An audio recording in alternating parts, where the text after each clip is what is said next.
We are live. Uh, Donald Trump is back as the president of the United States of America. That is undeniable, I think. But what does he represent? Is he a fascist? Is he an authoritarian, a dictator? Or does he represent, in his own words, a thrilling new era of national success and a sweeping tide of change set to make America great again? Or does he represent a far more complex process that we need to investigate and analyze to understand and to use in the class struggle? My name is Hamid Alizadeh. I'm here with Jorge Martín in the Against the Stream podcast, and that's the main topic that we'll be discussing with you today. Now, before we start, I just want to say thank you to all of those who are listening, who are watching live out there, and also, of course, all of those who will be watching this later on the different platforms that we're sending. But in order to help us, I would like to ask you to like and subscribe to our channels on whichever platform you do. It does help us a lot with the algorithm and getting the program out to a wider audience. And with that, I think we can get started, Jorge. Um, Don't forget that Trump said that he had been saved by God, yes, and that he's on a mission for that to reason. make So America great. that's another angle that you can look at it. Exactly. Um, I was in preparation for today. I was looking at the Metro newspaper in Britain, the free one, um, and they had a headline which says, "Donald Trump is a wannabe dictator, and the UK should treat him as such." And it goes on in the middle of the article. It says, Trump's record speaks for itself. He's actively undermined democracy, praised authoritarian rulers, and done everything he can to sow distrust and division in his country. And there is this, you get this kind of vibe when you're reading, especially the liberal papers. They're highlighting, uh, a lot of the measures that he's taken, a lot of the wording that he used in his inaugural address, and you get the feeling that there's an ominous dark shadow that's spreading over America, as opposed to what what we had before, which was liberal democracy, where people got to vote and there was a participation of the masses. They've also been highlighting Elon Musk, who did this basically a fascist salute. What's it called? A Roman salute? Is that what it's called? At the inauguration of Donald Trump. And yeah, you get the sense that there's a new stage in American history, a very dark one, and that we've descended into Mm. this very, very bad situation. But And obviously, Biden said he made a warning in one of mm, his last kind of farewell speeches. Said an oligarchy is yes, coming to power, very dangerous oh yeah, number of very rich, wealthy people who now control the government. yes, because Uh, before you see, we had Before it was working working. people were in power, wasn't it? Yes, exactly, Yeah. of course. But what's Biden's legacy? Yeah, I would say just before we go into that, I mean, they say like the Metro, they say Mm, is a wannabe authoritarian. This was published in the same weekend when the British government of Sir Keir Starmer used the Metropolitan Police to ban pro-Palestine demonstration. yes, And when demonstrators tried to go through with the demonstration, 70 people were arrested, yeah, including the Chris Nainam, who was the lead steward for yeah, the Palestine Solidarity yes, campaign, and both John McDonnell and Jeremy Corbyn, both members of parliament, elected members of parliament, were questioned by the police, and so on. So this is the democracy. This is democracy, yeah. right? This is free speech and so on. It's free As speech as long as you agree with us. That's right. That's right. It's completely hypocritical and cynical. And of course, Biden talking about an oligarchy is even more cynical because Mm, Biden's presidency and the Democratic Party is a capitalist party as well. yeah. And it is backed by billionaires. In fact, Forbes magazine, I think, published an article saying that the 10 top people who support the billionaires who supported Biden presidency and campaign, they have a combined wealth which is 3 times the billionaires support Trump. This Yes. this is to say, no, it's not to say that Trump doesn't have support from billionaires is quite apparent in the Yeah, inauguration, he's not trying to isn't it? hide it. But it's just to say that they both capitalist parties, and in fact, many of these tech billionaires who were supporting Trump today, they were supporting Biden just the Yesterday. day before. You know what I Yeah. mean? So it's completely cynical, this alarmism. Of course, I can understand that for many ordinary working people, Hmm. they're worried. They can see the most reactionary elements of Trump, this discourse, Elon Musk making a fascist salute, a Nazi salute, and they are understandably worried. But let's look at what is the reality of the Yeah. facts, right? For instance, Trump has said that he's going to carry out mass deportation of undocumented migrants in the United States. And this is obviously quite worrying. So it's Yes. worrying for migrants. I would say it's worrying for the capitalists as well, Yes, but because they've been using the migrants. undocumented migrants represent about 4 to 5% of the U.S. workforce, Hmm. and capitalists are quite happy about this fact that they are undocumented. Yes. They're able to exploit them more. They're Yes. afraid they can't join the Yeah. union, or they wouldn't join the union so easily. They won't take strike action, And and most importantly, they're they afraid. help keep the wages of the lowest Down, paid Americans, down. legal so-called Americans, down. And not only this, the other thing was checking the facts because I wanted to be sure. And according to the official statistics, there were more deportations during the Biden presidency than during the first Trump presidency. Yeah. Trump came to power on the basis of anti-immigrant, against Yeah. illegal immigrants, Yeah. protect the borders, and Yeah. all of that. But nevertheless, more migrants were deported from the U.S. under the Biden Yeah. presidency. This is not to say that now it's going to be a good situation for migrants, documented or not in the United States. It's going to be a bad situation Hmm. because there's a very public discourse and all that. I think that this is going to lead to a lot of resistance. But it's just very hypocritical of Oh the yeah. liberal media and Biden and the Democrats to say, "Oh, Trump is so bad," when on many aspects, Trump is just following the policies that they implemented, Yeah. including on protectionism. Who first introduced all these tariff barriers Hmm. on China, the Inflation Reduction Act, which is basically a Which is protectionist. destroying European industry. That's right.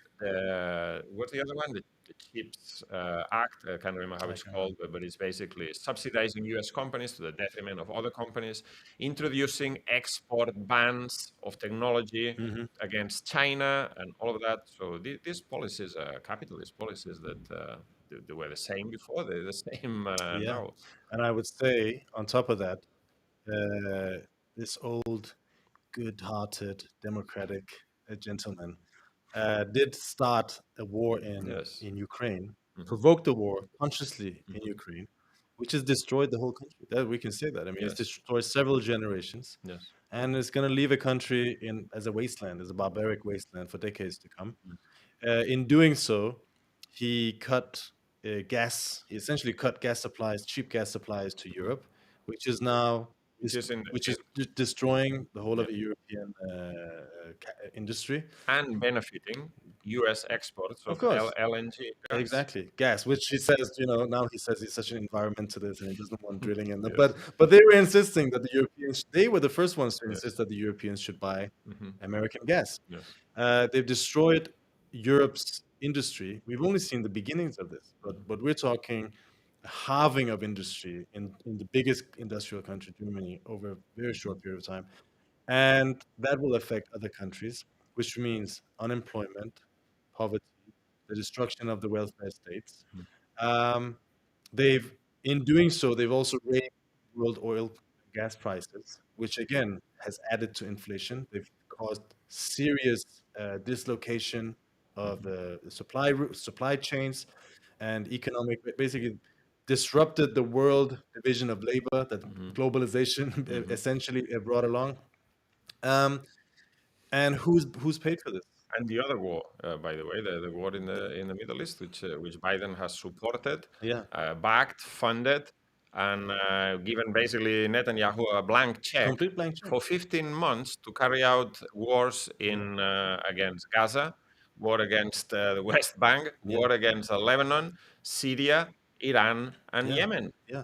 Syria, even even Biden's I mean, Obama, Hmm. Biden's Yeah. former boss, Hmm. understood that overthrowing Assad would lead to a failed state Hmm. and a very reactionary and barbaric situation that would not even be to the benefit of U.S. imperialism. Yeah. And nevertheless, they went along with it. It's clear now. In Lebanon, the Americans and the French elected the Lebanese president. Yeah. So that's so much for democracy And national and sovereignty. national sovereignty. In Gaza and the West Bank, they've been supporting Israel, killed tens of thousands of people, destroy the lives of millions of people. In Ukraine, again, millions of people. The whole In infrastructure. the whole infrastructure, all over the world, Hmm. working class people and poor have paid a very, very dear price for our liberal gentlemen. And I think Alan Woods said it, and I completely agree with him that today liberalism Hmm. is the bulwark of reaction on a world scale. That's You it. know, if anything, if anyone is Hitler, Yeah. if that's the language we're talking about, Yeah. if anyone has lives on the on blood on their hands, it's these guys. Not that Trump is fundamentally, the good guy is coming with peace. Peace. We'll get to that in a minute. Yeah. But in my opinion, all of this talk about Trump is to detract from this fact. In reality, what these guys have been ruling America and the whole of the West for decades Hmm. in these dynasties of families like the Kennedys and the Bushes and the Cheneys and this, Hmm. and now they're being, because of a political crisis, they're being taken away from the power has been taken away from them, and they're willing to destroy and disrupt as much as they can, and they want us to believe that they were the guarantors of Hmm. peace and stability, whereas in fact they were the opposite. Also, incidentally, this time Trump won the election clearly. Last time, 2016, he won the election, but he didn't win the popular vote Yeah, because of the peculiarities of the U.S. Political system, which is not very democratic in the best of times. yeah, But this time he has won clearly. yeah. He's won all the swing states. And liberals, instead of asking themselves, how did that happen? How Move our our what our. I should move. Okay, sorry. Our why technician is this giving us yeah, instructions.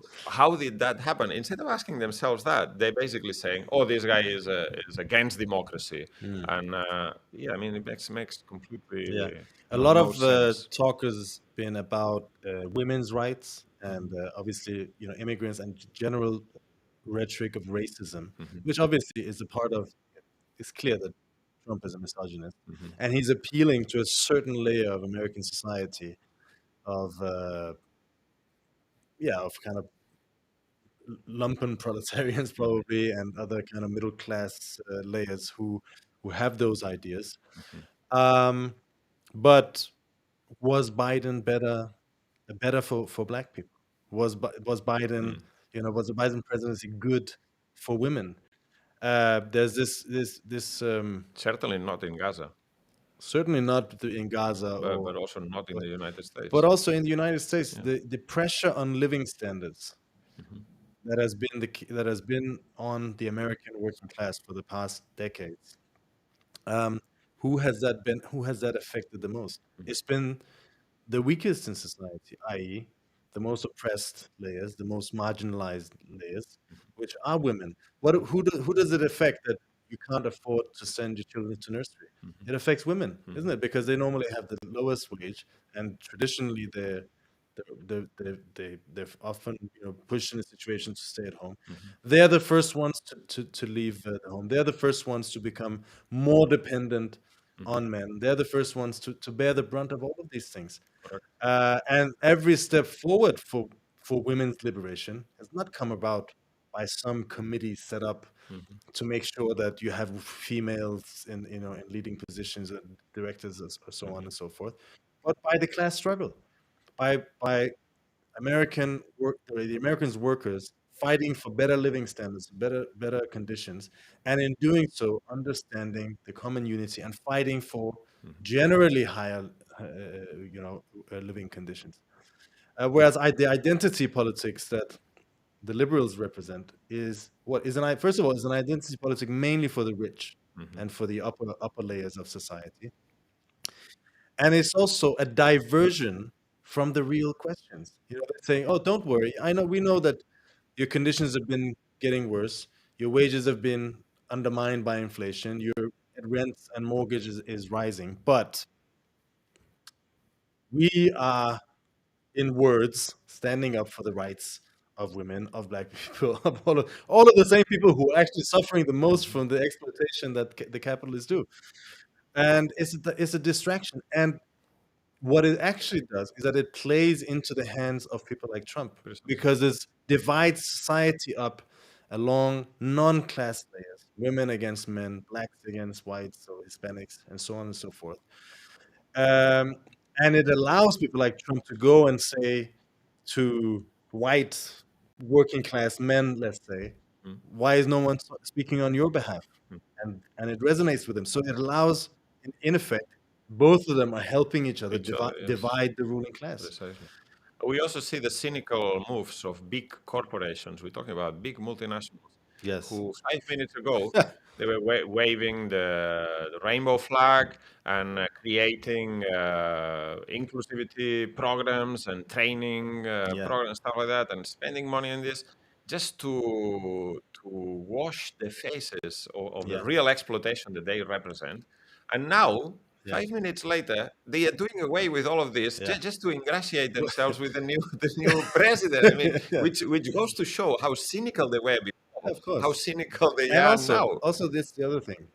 You see, what did it actually change? Did racism disappear because of these No, certainly not. committees and internal and I'm sure if you go into the boardrooms, or the if you go into Facebook and or Meta, or Mhm, whatever it's called, and Google and so on, I'm sure you'll find the same kind of misogyny and mhm. Yes. racism and so on that you'll find everywhere else. As you say, it's just they're just washing away, so they're just trying to present themselves in a Mhm. certain way. And then now you have people like Zuckerberg. What is it he's saying? That he believes in masculinity. Masculinity, yeah. The masculinity of the tech sector had been emasculated or something. I don't know. Some I mean, it's just Yeah. And he's insane. doing it. He's doing it because for purely cynical reasons, because he wants to be on the right side Yes, of Trump for yes, his own personal yes, business reasons. yes. And you saw that. I mean, in Trump's inauguration, we saw this gallery Yes. of billionaires. Mhm. Had Zuckerberg. You also had Bezos. Bezos, whose paper up until a few months ago was Yes. violently attacking Yes. Trump, Yes. and now suddenly he's changed course and tries to take the middle path. Yeah, because they all want Mhm. they want to be in, and also because they know that Trump carries a grudge. They kind Mhm. of come to kiss Of the course. emperor's hands because they know if they don't, Did you see what he did? He withdrew the security detail from these 50 former security CIA officer. establishment and Yeah, CIA officers who had written a letter against him, including John Bolton, yeah, who was yeah, his in his yeah, cabinet before in 2016, 2020, or 2019. I yeah, think he left after the failure of regime yeah, change in Venezuela, and then he wrote a book. yeah. And he said, oh, I thought it was very clever exposing Trump and so on, and Trump is now Yeah. paid him But back. it's interesting because he said members of the intelligence agency should never play a political role. Mhm, And he has a point in that, doesn't he? mhm. Because it was the 51 top intelligence officials who are supposed to be Neutral. neutral Yeah, within this, yeah. neutral and just state apparatus, Mhm. who clearly pulled a political stunt in Yes, trying to undermine Trump, and lost. and lost. And that's why they're all crying because Yes. they lost. Now, this question of fascism, Mhm, this is something that's come up, amongst the left. Lots of mhm, people are saying, "Oh, is this the far right is rising? mhm, Fascism is rising. mhm, There's a dangerous situation."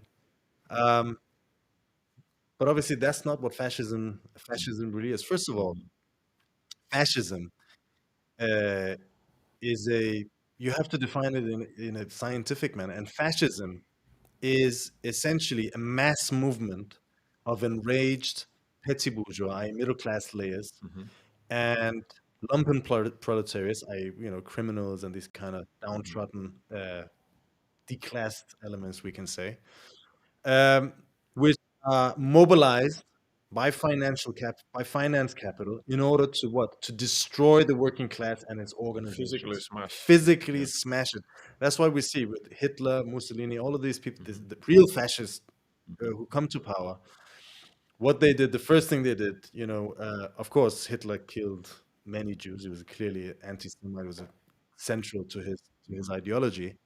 But it was communists. It was trade unionists. Anyone who was, who had revolutionary potential, essentially, and the leaders of the working class. That was essentially the main target, Mhm. the purpose of the fascist movement. This is what the fascists did in Italy. They Yes. will arrive into a town or a city, and with armed gangs, Mhm. and they will break up any trade union Yeah. meetings, left wing political meetings, destroy, close down the headquarters, the offices, and Yeah. basically just kill the prominent leaders, Yeah. and basically destroy the working class organization. Yeah. So it is also a reaction of the ruling class in a situation of extreme crisis where they Yeah. think the normal democratic methods no longer enough to keep the Yeah. working class in Uh, check. The other thing is also that, as a general rule, I mean, you can never, Hmm. in history, you can't predict everything, but as a general rule, fascism arises in a declining stage of the class struggle, i.e., when there has already been a whole period of revolutionary turmoil in which the working class has not managed to take power, where it's tried, but it's not managed. And the reason for this is this, that the working class, once it moves, it riles up all of these other layers of society, and in particular the middle class, which Hmm. always follows the strongest lead, so to say. But if it fails again and again and again, and this is what we saw in Germany, you had Hmm. two revolutionary movements in 19, is it 18, 19, 18, and then in 1922, 21, 21. 23. Um, and a whole period of massive revolutionary struggles, very, very violent struggles, and there are other elements as well. But failing to do so, you had the middle class layers, which is the peasantry, the small time lawyers and doctors and Hmm. these kind, being demoralized with Hmm. the idea of socialism. They're saying, "Oh, this doesn't work." And what does a petty bourgeois need? What does a small trader, small shopkeeper, a small peasant need? First of all, he needs stability, Hmm. and therefore he can a demagogue that comes to power, that comes forward, say, "I'm going to bring stability." He can bring stability. Now, one of the problems here is also that the middle class does not exist in the same levels that it used to in the Yeah, 30s, where the social weight of the middle class in advanced capitalist countries has been massively yeah, decreased. There's been two processes. One, the destruction of the peasantry, which was a petty bourgeois layer, middle class layer of yeah, small property owners in the countryside. yes, And in France, it used to represent maybe 30 or more, or third of the population. yes, Now it's negligible. yeah, In no European country or US, advanced capitalist country, or Canada, the peasantry doesn't doesn't really exist. exist. Yeah, What you have is massive agro businesses and middle-sized farms and stuff like that. But as a percentage of the population and social weight, doesn't exist in the same way it existed yeah, in the 1930s. Second, the urban petty bourgeois, the middle classes and so on, are now weaker than they were yeah, in the 1930s. yes. And the working class, on the other hand, the working class is much stronger. And even It's the some majority. It's the majority of the world's overwhelming majority. population. Yes, But even layers that in the 1930s were considered themselves as middle class, and they would traditionally support the right, like civil servants, teachers, doctors, and so on, they have become proletarianized. Is that a word? proletarianized. Proletarianized Yeah, in the recent period yes, because their conditions are now yeah, closer to the conditions of the yeah, working class. And in most advanced capitalist countries, civil servants are in unions, they've gone on strike, yeah. teachers, but Even also doctors, doctors, yeah, lawyers, doctors, doctors, nurses, lawyers, barristers, nurses, all these headmasters layers, in Britain. yeah, these layers are now closer to the middle class and closer to the working class. And in Yeah, many cases, they are using the methods, the traditional trade union methods, strike methods of the yes, working class. So, yeah, first of all, the social basis for fascism is much weaker. hmm, That doesn't mean it doesn't exist completely, yeah, but it's much weaker. Second, as you said, in no country in the world I see that there are armed gangs dedicated, armed by the ruling class, by finance capital, dedicated to smashing the working class organizations. Look, for instance, in France, there has been a rise of right-wing demagogues like Le Pen, but I haven't seen armed gangs attacking trade union pickets or strikes and so on. There have been some fascist gangs, but they are very small. And any time that far-right elements have taken to the streets or attacked immigrants or stuff like that, they've always been swept off the streets by the bigger movement of the youth, the Yeah, working class, yeah. the immigrant working class, and so on. And at the moment, I don't think that in any country in the world, the ruling class thinks that this is the way In forward. fact, that's one of the problems for the ruling class because even if you've watched someone like Le Pen, whose party has roots in the very, very right wing, Hmm. actually not a fascist, Yeah. you know, part of politics. Um, what has Le Pen had to do in order to become the force that her party has become? She had to completely change. She Hmm. expelled her father. Hmm. In fact, she had a Yes. bad relationship with the father, who was a fascist, Yeah. and she had to appeal to the working class. And that's something we see also in America. Trump, what was his main thing? His idea was not let's let's smash the working class organizations. In fact, in his inaugural address, I'll read this for you. Um, yes, he says, "With my actions today, we will end the Green New Deal, and we'll."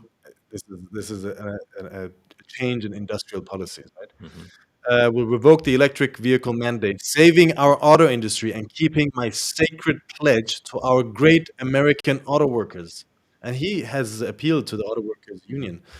In other words, you'll be able to buy a car of your choice. We will build automobiles in America again at a rate that nobody could have dreamt possible just a few years ago. He also says, thank you to the auto workers of our nation for your inspiring vote of confidence. We did tremendously with their vote. And on several occasions, he's been appealing to the working class, not in order to, not on a class basis. In fact, demagogically, he's been appealing to the class instinct, to the revolutionary instincts, the radical instincts has been rising amongst the layer of the working class, which hasn't found another outlet. And he's been obviously appealing to this. So, and this is a problem I think we see that the ruling class has had in many areas is that the working class, in fact, is so powerful, is so large, powerful, is undefeated. It's not been in major revolutionary struggles recently, but it's not been defeated either. And what they have been fearing is that if they attack it too hard, they will provoke a reaction, Hmm.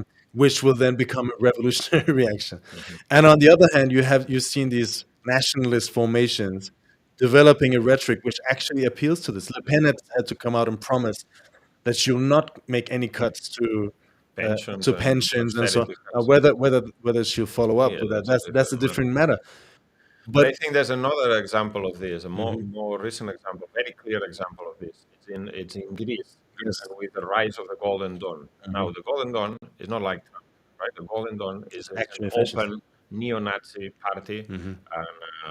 And by the way, sometimes we have to be careful with this because the traditional fascists, they had an anti-capitalist rhetoric as Mm. well, rhetoric against big business, against the Mm. Yes. bankers, and so Yes. on.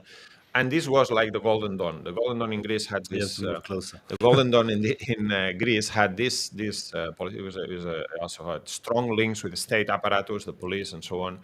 And at one point, they killed the fascist gang linked to Golden Dawn, killed this left-wing rap artist Pablo Fisas. Yes. This created such a big counter mobilization of the working class, the organized working class, the youth in the working class areas.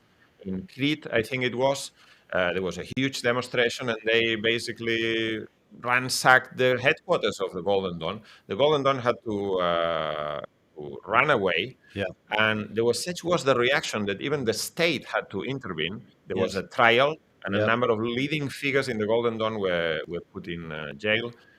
This was because of so the ruling class is not very keen on this because they Yes. think they realize that Yeah. using the fascist gangs against the working class at this particular time will create a counter reaction bigger than Yes. what they expect. Yes. Same with the anti-immigrant reactionary riots in Britain last summer. When was it? In June, Yes. July or August? Yes. Beginning of August.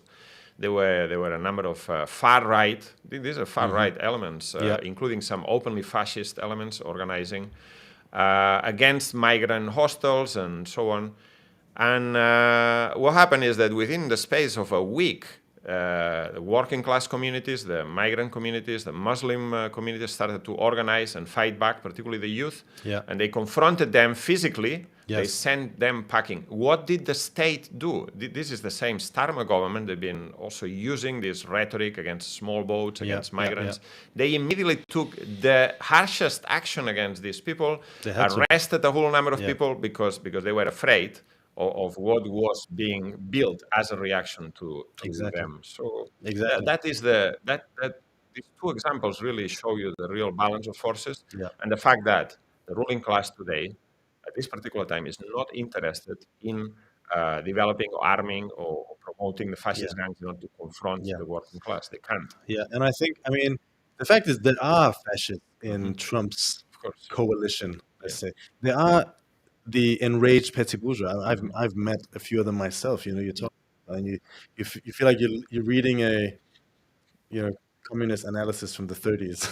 Some of the January 6th riots, and the turning point, the lumpen proletariat, like that. But they form a small part of this coalition. And what we really saw, the victory of Trump this time around in particular, but also partially last time, was the appeal to the anger amongst the working class. Now, how can it be? We've talked about this before. How can it be that the American working class, a big part of it, a significant part of it, votes for someone like Trump?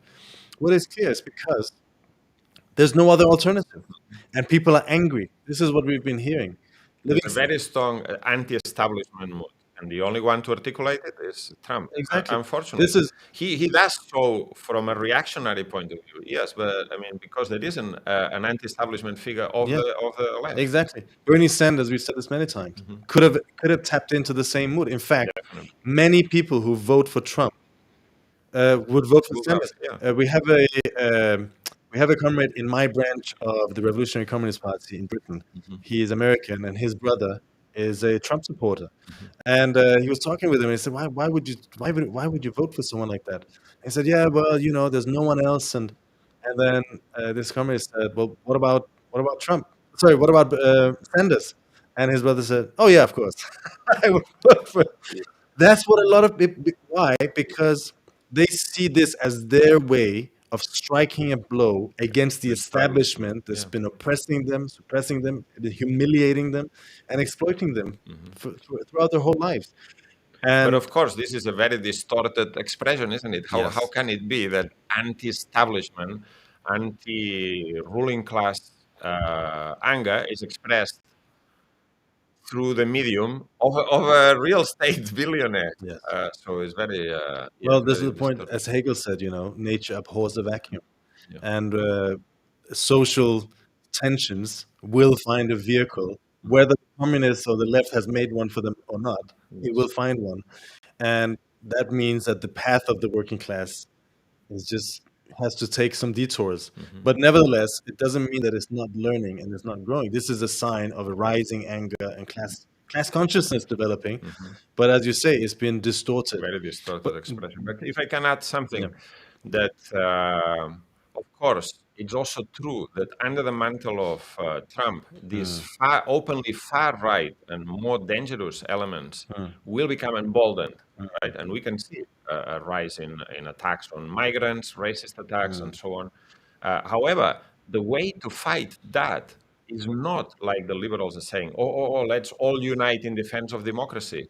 Democracy is precisely what's in crisis. The crisis of bourgeois democracy is what's created this phenomenon. You can't fight the far right, which we shouldn't minimize the danger that they pose, but we shouldn't say they are in power. They're clearly not in power. That's not what this represents. Also, by the way, saying that the election of Trump represents a shift to the right means that somehow Biden was To the left. of Yeah. the left. When in It when is in not when in the case. reality, Biden has been the worst one in power so far. Yeah, but what I'm saying is that in order to fight fascism and the far right, however small they may be, you can have a policy of all the Democrats unite. For instance, in Germany, there's been big mobilizations against the AfD, led by whom?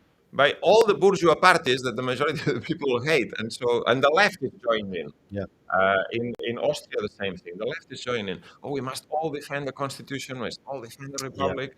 When in fact the majority of people are against the republic. They, Yes. they hate the Yes. democracy in inverted Yes. commas. Exactly. The point is precisely the liberals are trying to. It's not just let's all unite. Let's all unite behind us. Yes. Let's all unite behind the system that worked, which it didn't. That's the system which brought us here. Hmm. And the answer to Trumpism is not let's all unite. The answer is yes, let's bring down. Yes, let's bring down the The establishment. establishment. Yeah. Let's bring down all of these things that he understands. I mean, he's a clever bastard, Hmm. as you say, because he takes a part of the truth, a part he taps in, he appeals to a part of class consciousness, and then obviously he connects it with his own reactionary agenda.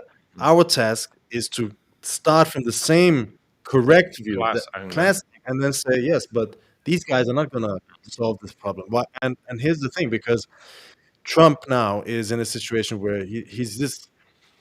I think we talked about this before as well. He's got the coalition around him of Mhm. yes, the weird far right libertarian kind of elements. Then he's got these billionaires that are growing.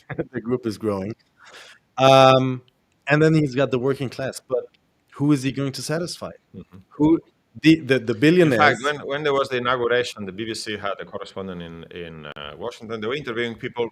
They interviewed this woman who had arrived in Washington to celebrate the inauguration of Trump. She voted for Trump, obviously, and she was saying, "What I like about Trump is that he is one of us. He understands us, Yes, exactly. the people at the bottom, and he will serve our interest, and he will bring down gas prices and stuff like that."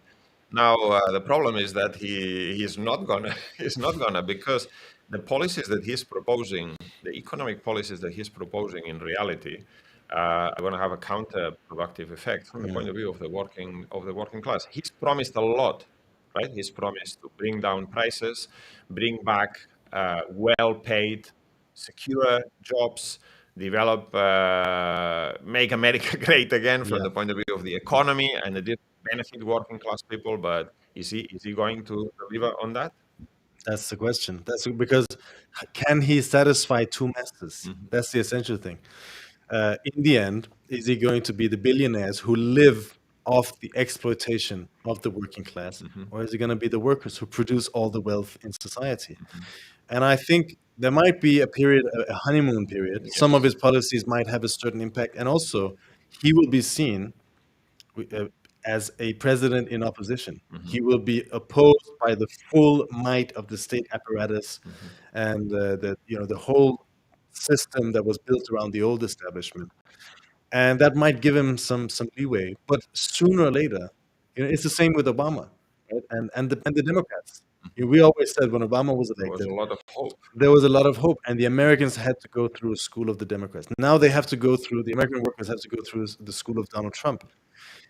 But But if you look at his economic policies that he's mm, proposing, he's basically proposing bringing back jobs and investment to the U.S. on the basis of government subsidies and help and so yeah, on. Also tariff barriers. yeah, But at the end of the day, tariff barriers we'll raise prices. will mean higher prices. Yeah, If you impose, let's say, they're talking now about a blanket tariff of 10% on all mm, countries, 25% on Canada and Mexico, 60% on China, and even more. Now yeah, he's threatening more. I mean, I don't know. yeah. This will mean Closer to the mic, this please. will mean that many of these many U.S. industries have supply chains that come from elsewhere, Yeah, and if these products then become 10%, 25% yeah, more expensive, who's going to pay this? yeah, The American consumer, i.e., the working yeah. class people, and this is going to create a massive Exactly. contradiction. Now, Another element in this, again, that we've talked about before. What was interesting at the inauguration was because it was inside, everyone were kind of huddled together, Mhm. and right behind Trump, So all the former you had all presidents, the former presidents, all of whom they look very glum. yeah. You know, you had Obama, you had Clinton, Clinton, you had Hillary, and yes, Bush, and obviously he's defeated them all. And he started first of all by saying, you know, he started to think by how do you say, thanking all of them. He had to say, he says, you know, Vice President Biden, and then President Bush, President Obama, and even Biden. And then he went on a speech which was basically attack, all out frontal attack. This is very different because normally when a U.S. president takes power, what yes, does he do? He thanks the former president protocol and and protocol, diplomacy. and we are united. But in effect, it's true. They were united. They were. There was no real parties in the U.S. You had the Democrats, and they all agreed fundamentally on the same on the main things. Here you can say in a way there's a new party in town, although it's also a bourgeois party. So it stands on the fundamentally the same class basis, but it's a new party, and I think it was a very militant speech. And he says this. This is again. This is I think indicative to some of the direction. One of the directions that he's going. He says as we gather today, our government confronts a crisis of trust. For many years, the radical and corrupt establishment has extracted power and wealth from our citizens. While this, and they're all sitting behind, Yes, I saw that. I was watching. while the pillars of our society lay broken and seemingly in complete disrepair, we now have a government that cannot manage even a simple crisis at home, while at the same time stumbling into a continuing catalog of catastrophic events abroad. And it continues. But to me, I this think also, he even, sorry, I think he even mentioned one point where he said, we're spending all this money in foreign wars. We can't even deal with catastrophes at home. And he exactly, mentioned the hurricane and the fires in LA and all that. exactly, And this is one of the big reasons why he won the election. Some people say no, foreign policy was not part of his yeah, election appeal, but it's not true. Many people were not thinking about it in terms of foreign policy, but they were thinking about in terms of the economy. hmm, And the idea that Trump was putting yeah, forward is we're spending all this money in a war in Ukraine where there's no national yeah, security interest for us. We don't have money for American working people. yeah, So demagogically, he was using that yeah. to great effect. And but it also shows that he needs the working class. He is Mm, appealing to the workers against the establishment who's out mm, to get him for their own reasons, not because he's a yes, capitalist, but because he's ruining their fun. you know? yes, but he's appealing. So this is the situation that Trump will be in. On the one hand, is he to serve the interests of his own class and his main backers, the billionaires, the Musks and the Zuckerbergs, and risk alienating the workers, and which means that he would be left, how do you say, undefended against the rest of the capitalist class, or will he lean towards the workers to strike blows against those who are out to get him? Because I think we can say with certainty that if they get Trump, he's not going to get away with it. They're not going to make a nice, yeah. you know. So this is the situation that's opening up, which obviously will mean a huge instability for the time to come, and again, which will feed into the general social crisis and the class struggle in the United States. Also, can I add something that obviously you talked about this coalition. One part of his coalition is this tech billionaires, Mm, people like Musk and others, and they have, I think, a slightly different agenda than Trump's own protectionism and stuff like yeah, that. Because what they want really, Musk has been tasked with cutting the budget deficit, and so he is taking a leaf out of the page, a page out of the book of Milei, right? yes. Milei is an ultra liberal, and he's carried out massive cuts of public spending, which You don't know, have. Milei is the president of Argentina. Just to Milei say. is the president of Argentina. They call him El Loco, the madman. And he won the election on the basis of waving around a chainsaw, which he was going to take to the budget and the state. And Musk is very impressed by that. Musk is a very simple Yeah. man, and he's very impressed at the apparent success of Milei, and he thinks he can do the same thing. He's talked about cutting the budget deficit by 2 trillion. Mm. I think now is reduced it Moderating down is reduced it down to 1 trillion. But all these cuts will be in contradiction, I think, with a policy of tax breaks for the rich. And now you were saying tax breaks for the poor. So how are they going to square the circle? I don't really know. And these are all the contradictions which already exist yes, within the broad coalition that's behind Trump, that's brought Trump to power, but each one have their own class interests. different and contradictory interests. Precisely, Not just precisely. different class interests, but even amongst the capitalists that back Trump, there's different, obviously, opinions and different and contradictions amongst themselves. Yes. Now, as a part of this Trump presidency, he's talking about making America great again and America first, which is a series of protectionist measures and a new strategy, you can say, in foreign policy, which is a break with the old Biden strategy. You can say, in a way, it's realizing the limitations of U.S. imperialism that it's reached, that it can no longer fight to dominate every corner, every inch of the planet. You can no longer act as the world's Policeman, sole policeman. sole policeman. Yeah. It needs to share power, in other words. But it also means a new stance towards American allies, and it means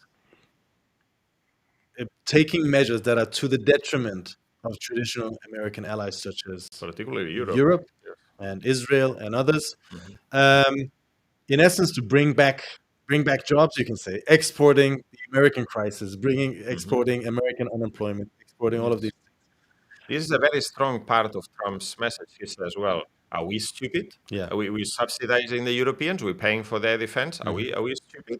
They must think we're stupid." Yeah. So basically, he's putting it very clearly that the Europeans are no longer the allies of America, but people who basically benefiting from America's. Yes. I mean, there's Davos. Trump is Mhm. speaking at Davos today, but Mark Rutte spoke, I think, must have been The yesterday, General Secretary of NATO.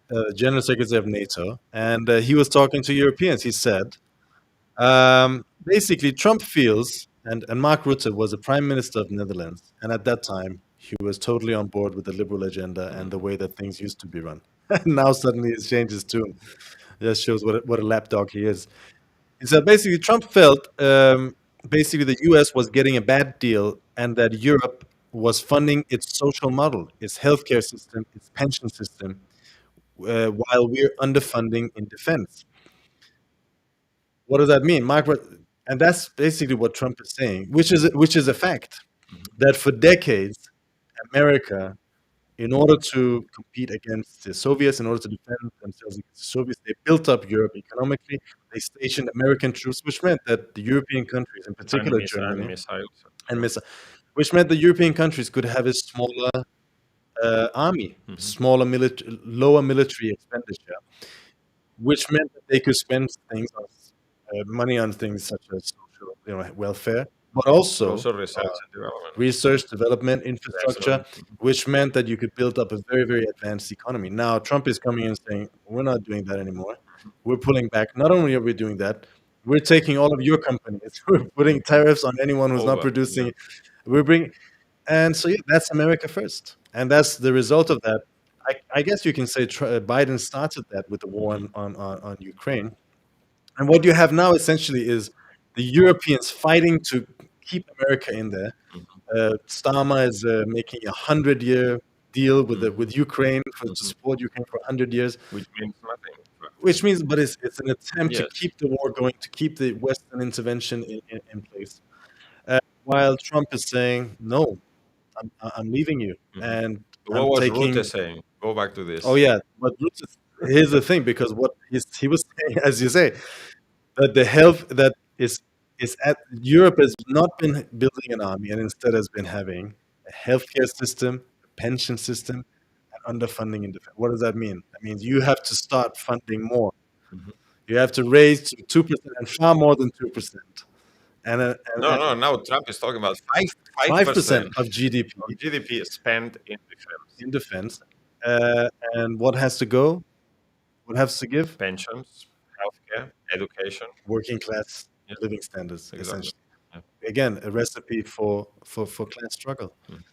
Um, but on another field where we've already seen this America first is the question of Gaza. Mhm. We talked about it last week. There's a deal and a ceasefire agreement on Gaza. Um, but I just want to say there's an article in something called Responsible Statecraft. It's written by Teresa Parsi, who's one of these think tank uh, geopolitics experts. He says something that we said actually. He says Biden worked tirelessly around the clock to prevent a ceasefire, Mhm. and I think he draws the same conclusion that we drew. That how can it be that this deal was almost a year Mhm. available for almost a year, and yet it was only when Trump intervened in a matter of weeks or maybe just days, it was pushed through. And he writes, he says, there's little doubt that President-elect Donald Trump's posture vis-a-vis Israel is a key reason why a ceasefire in Gaza has finally been achieved. According to a diplomat briefed on the matter, this was, quote, the first time there's been real pressure on the Israeli side to accept the deal, end quote. And then he goes on, he says, the crux of the matter is precisely the fact that Biden chose this path that will damage America for years to come. It wasn't that he lacked the ability or strength to stop the carnage. It's not that he really wanted to stop it, but sadly couldn't. It wasn't that his hands were tied. It wasn't that Congress forced him or that polls showed that he or Kamala Harris would lose the elections if they pressed Israel. It wasn't any of that. Biden was simply in on it. He was on board with Prime Minister Netanyahu's war plans. He even attended the war cabinet where the plans were adopted. In the exit interview with the Times of Israel, Biden's outgoing ambassador to Israel even bragged about the Biden administration never exerting pressure on Netanyahu to halt the killing. "Quote, nothing that we ever said was just stop the war," end quote, Ambassador Jack Lew proudly declared. I think that's Although they pretended, didn't yes, they? They for pretended for the benefit of public opinion and the and and, elections. and the elections. They pretended they were putting pressure on Netanyahu when they Yes, weren't. yes. And then he goes on to the repercussion, which I think is important to underline. He says, um, this is on a similar lines to this would do similar damage to George W. Bush's illegal invasion of Iraq, uh, and the damage that inflicted on America's standing, credibility, and security, as well as on the region's stability. Then it says that Biden's own director of national counterterrorism says that anti-American sentiment fueled by the war in Gaza is at a level not seen since the Iraq War. Mhm. End quote. Terrorists such as Al Qaeda and ISIS are recruiting on these sentiments and issuing the most specific calls for Americans in years, according to Holmgren. And he goes on. He says, not only have they bombed Gaza to bits, killed loads of people, and they're complicit in this, but it's also made the whole region and America less safe. They destabilized Lebanon. They destabilized Syria. Mhm. Um, for what? In order to maintain American primacy, in order to show America never backs off. Which cannot be maintained. Which cannot be maintained. Mhm. Exactly. And what's the result now? You sent me an article from the New York Times. Yeah, from today, I think, or Yeah, yesterday. today. Hamas takes charge in Gaza after 15 months of war. So The Hamas is deployed police. Not only they made a big show of strength at the time of the handing over yes, the hostages, and the article points out that this took place in Gaza City, a yeah, place that where the Israeli army, the IDF, had been several countless times. They destroyed all buildings. yeah, They combed through everything. And they thought that they had this at least partially yeah, destroyed Hamas in certain areas, and now Hamas is back precisely in those areas. yeah. And So it means basically that Israel has not achieved its any war of those aims. worms, Clearly, clearly. they've been defeated. This is an admission of defeat, and Yes, not just for Israel, by the way, for America as well. of course. And this will have a huge impact. Mhm. A few weeks ago, we talked about Iran having had a setback in Mhm. Lebanon. But in reality, this is a much bigger defeat Mhm. that's been inflicted on the Americans, and they will have to pay the price in terms of credibility and in Mhm. terms of how much people believe that the Americans can actually Yes. follow through and achieve their. Now, one of the things that this article also says is that they're basically discussing sending in. They're saying, "Oh, Hamas cannot be in power," and Hamas has tacitly agreed to this.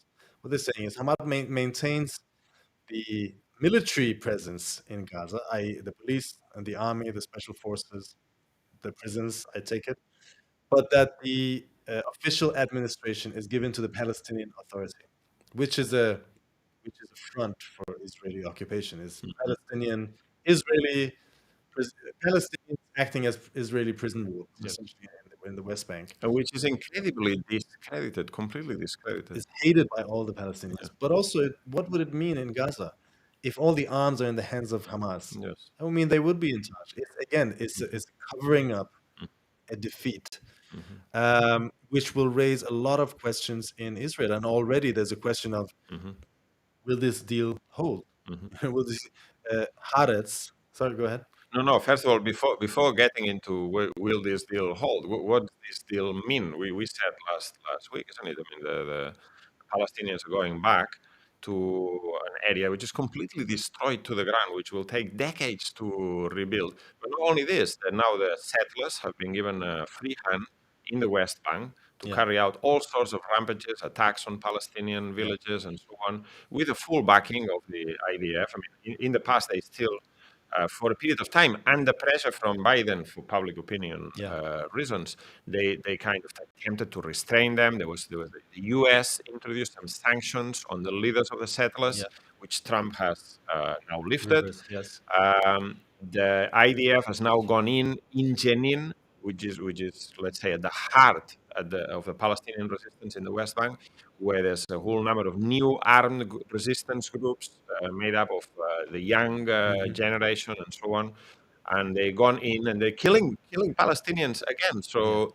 I mean, yesterday I was talking to someone and she said, "Look, I mean, how is this a ceasefire? They're killing Palestinians of again." course. And I said, "Yeah, but this is not Gaza. Is in the West Bank. Yeah, What's the difference? Was it yeah, they're still killing the of Palestinians course, indiscriminately?" of course. So, and this is part of the deal. I'm sure Trump has said, "Okay, let's have a deal in Gaza.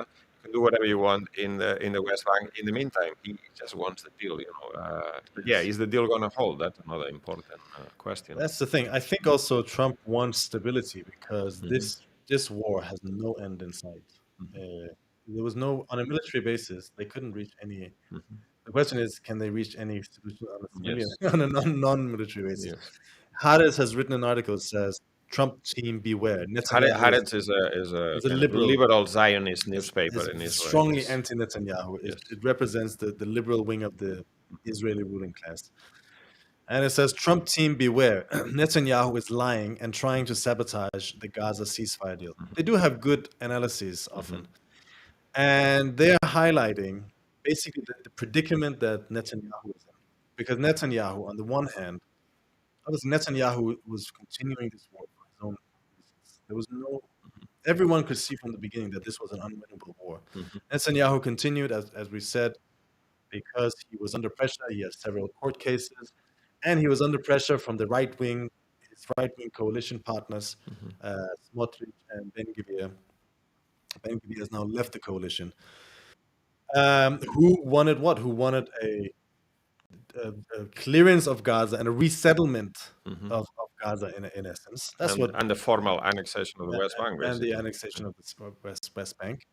And here's what it's saying. So basically, it's saying that there are uh, how do you say words coming out that the war is going to continue, and Netanyahu is telling people that don't worry, we'll continue the war. Hmm. It says on Sunday, the vast majority of Israelis were celebrating the return of three brave women hostages, an achievement also celebrated by Trump.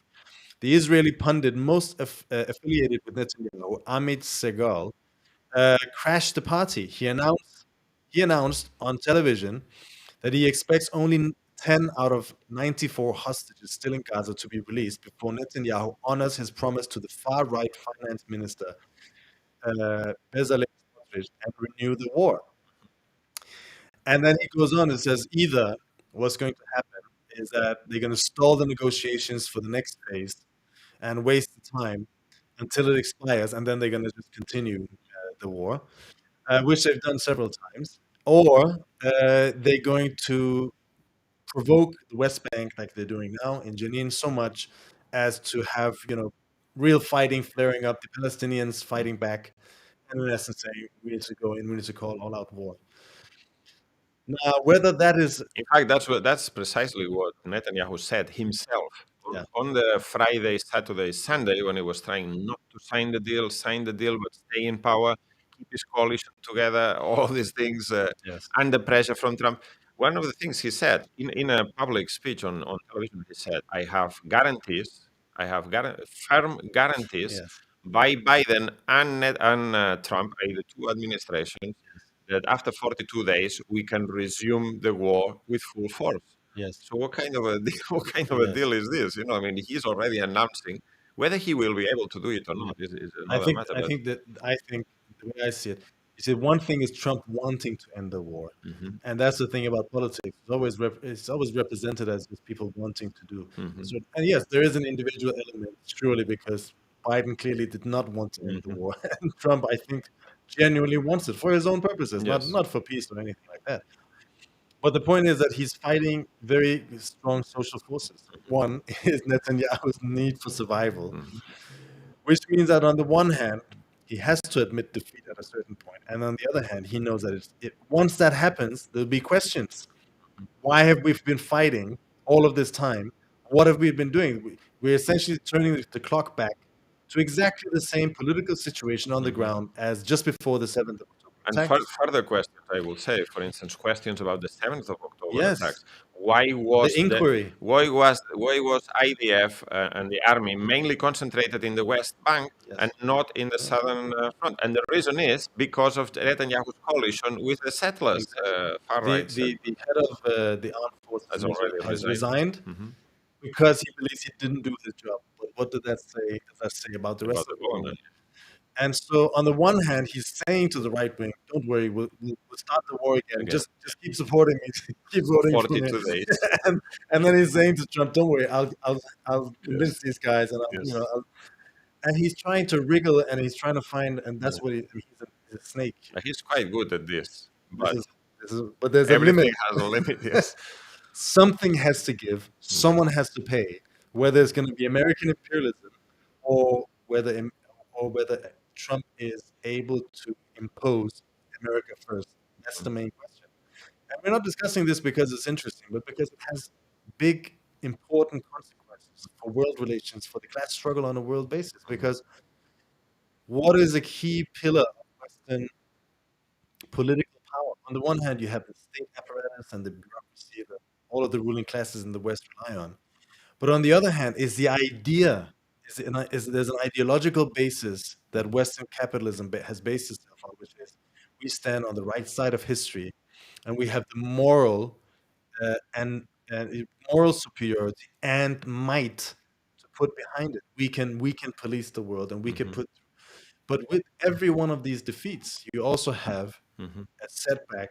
How do you say for the ruling class domestically? People being demoralized, decline of patriotism, of nationalism, of the right wing elements essentially being demoralized, and the working class instinct towards internationalism, towards anti-imperialism, Mhm. gaining a further foothold to advance itself, and adding to the crisis of establishment and to the This crisis of has the been Western revealed ruling class. in another funny way, if you want, in a roundabout way, with this massive exodus of TikTok refugees. Yes. People who are leaving TikTok because it's now banned in the Yeah. United States. Although now it's been delayed, the decision's been delayed, but it was meant to be banned as of Sunday. And many millions of TikTok users in the United States then went to Red Note, which Yes. is a Chinese-based, Yes. is also a Which Chinese-based doesn't even have company. But American English no, instructions. now they've introduced a little bit of Yes. English in it. And what's happened is that these millions of this is very interesting from the point of view of what you were saying about the domestic impact of the setbacks of U.S. imperialism Yes. abroad. And all these American people on Red Note, they were all saying, the Chinese were asking them, so is it true about the United States? What's the real conditions in the United States? And people were saying, oh, yes, it's true. I mean, we work long hours. We have to have 2, 3 jobs. There was a woman from Tennessee. She said, I'm a dental nurse, I think she said. I was reading this, and she said, I work 60 hours a week, and then at the end of the month, I only have $50 left. The other month, I had to sell plasma in order to be able to feed my kids. And you can see that the overwhelming majority of people commenting on daily life in the United States are extremely demoralized. They say our country is going down the pan, Yes. and is an indication of this. And the other thing is, and many people were saying, yes, but what we need, and many of the Chinese people saying, if this was the same, if this was the case in China, there will be a revolt, an uprising, a revolution. Why is there no revolution in the United States? And some people in the United States says, yeah, maybe we need a revolution. We need a workers' revolution. And also they were saying, another interesting thing is they were saying, our rulers in China and the US are trying to pit each other, us against each other. Yeah. The Chinese workers against the American Yes. workers, but what we need is workers' unity. There's a lot of interesting political Yes. Very interesting. discussions, which are anecdotal reflection of what you were saying about. Exactly. And I mean, we actually over time, but I think actually the last short segment, Hmm. I think is it plays into this because it's an example of this. Um, in his whole inauguration speech, Trump did not mention Ukraine Hmm. even once. Now, this is the most important event in world politics at the moment, Hmm. and he doesn't mention Yes. it at all. Um, Afterwards, he tweeted something, or he put something on his social Yes. media. Do you have it, or maybe Yes, I you have will? it here. Let me just find it 1 second. I had it somewhere. 1 second. He tweeted about Putin and Russia. It says, it's a bit long. It says, I'm not looking to hurt Russia. I love the Russian people, and I always had a very good relationship with President Putin. And this despite the radical left's the radical left's Russia hoax. We must never forget that Russia helped us win the Second World War, losing almost 60 million lives in the process. All of that being said, I'm going to do Russia, whose economy is failing, and on this is completely Yeah, wrong or misinformed, I don't know. I'm going to do Russia and President Putin a big favor in capitals. Settle now and stop this ridiculous war! yeah, Exclamation mark. And then in all in yeah, capitals, it says, it's only going to get yeah. worse. If we don't make a deal, in inverted commas, I don't know why. And soon, I have no other choice but to put high levels of taxes, tariffs, and sanctions on anything being sold by Russia to the United States and various other participating countries. Let's get this war, which never would have started if I were president, over with. We can do it the easy way or the hard way.